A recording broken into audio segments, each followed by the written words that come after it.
Pemirsa, terima kasih pian masih bersama kami. Berita selanjutnya, Mahabharata.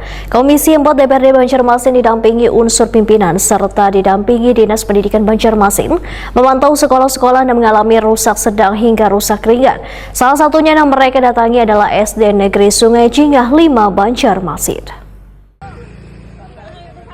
Komisi 4 DPRD Banjarmasin didampingi unsur pimpinan Rikpa Paruri serta didampingi Dinas Pendidikan Banjarmasin memantau sekolah-sekolah yang mengalami rusak sedang hingga rusak ringan. Salah satunya yang mereka datangi adalah SD Negeri Sungai Jingah 5 Banjarmasin.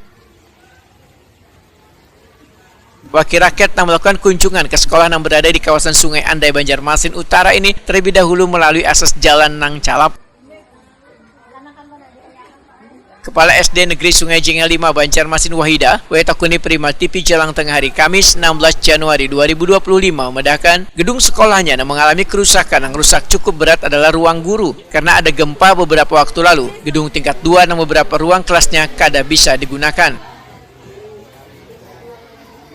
Akibat adanya kerusakan kelas tersebut, peserta didik yang jumlahnya sebanyak 645 orang terpaksa mendapatkan proses belajar mengajar secara bergantian. Yang tidak bisa digunakan itu tingkat 2, jadi yang total ditutup kelasnya itu ada 3 di lantai atas, jadi lantai 1 itu masih digunakan. Berarti lantai 3 yang dikunjungi tadi tidak bisa digunakan sama sekali? Oh, lantai 2? Lantai 2-nya memang sudah tidak bisa digunakan lagi, dan siswa mengatasinya itu siswa yang di kelasnya di lantai 2 itu kami sistem shift bergantian. Kelas 1 masuk pagi, nanti habis pulang kelas 1 disambung dengan siswa kelas 3 nyambung masuk siang. Masalahnya apa sih Bu yang 3 kelas yang tidak bisa difungsikan? Yang tidak bisa difungsikan itu tadi kelasnya goyang. Kalau anak berlarian tuh kerasaan sekali goyangnya. Terus lantainya juga berlubang-lubang. Jadi tembus tuh dari lantai 2 ke lantai 1 bisa tembus.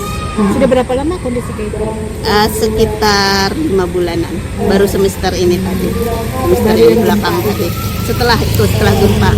Kalau masuk itu kelas 1 masuknya jam 7.30 sampai jam 11.30. Kemudian masuknya yang shift kedua kelas 3 jam 11.30 sampai jam 14.30. Ketua DPRD Banjarmasin Rikpa Paruri menyatakan prihatin lantaran banyaknya sarana pendidikan yang rusak namun belum sepenuhnya dilakukan perbaikan.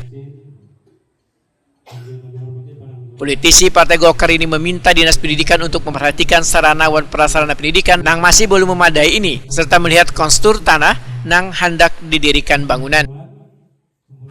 Keturun, jadi kalau bahasa Banjarnya tahan tak. Nah itu yang harus diguguri. Kemudian kita di Dewan tentunya juga kan berkaitan dengan itu melihat tentunya harus diperbaiki oleh Dinas Pendidikan. Nah kemudian dari Dinas Pendidikan juga berkomitmen akan memperbaiki sekolah tersebut, termasuk juga di SMP 27 Sungai Jingah. Di sana ada beberapa bangunan terhentak dan itu juga perlu penanganan khusus. Pak, selama ini kan sekolah-sekolah kan banyak yang rusak ini gitu Pak. Ini kan mereka kurang perhatian Dinas Pendidikan, seperti apa Pak nampak? Kalau terkait dengan itu tentunya kan mungkin ada beberapa faktor lah. Bangunan itu sebenarnya sudah ada. Hanya saja kita melihat kontur di Banjarmasin ini tentu berbeda dengan tanah yang tinggi. Faktor rawa itu juga mempengaruhi karena bangunan juga bergeser. Tentu juga nanti dari Dinas Pendidikan harus memperhatikan pengerjaan terkait dengan kualitas dari pekerjaan maupun dari bangunan tersebut.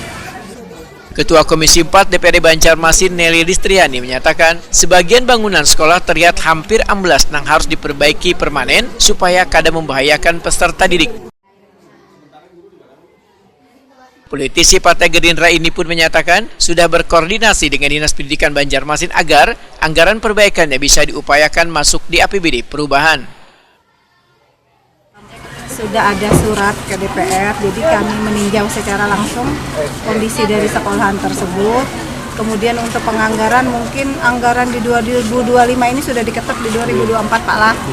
Mungkin setelah ditinjau mungkin bisa dikondisikan di 2025 karena melihat situasi yang ada bukan perbaikannya sedikit.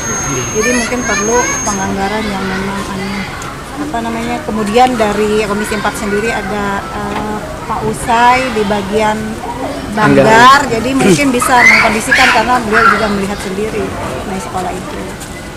Bu, yang untuk kerusakan SD yang Ngejeng 5 tadi Bu, harapan ke depannya apa? Secepatnya diperbaiki kah atau kayak apa Bu? Yang mana yang prioritas memang harapannya secepatnya diperbaiki, tapi tidak bisa dengan anggaran yang sedikit. Jadi mungkin melihat dari kondisi keuangannya ada, harapannya ya cepat diperbaiki karena kita untuk meningkatkan mutu dan kualitas dari pendidikan anak-anak itu sendiri.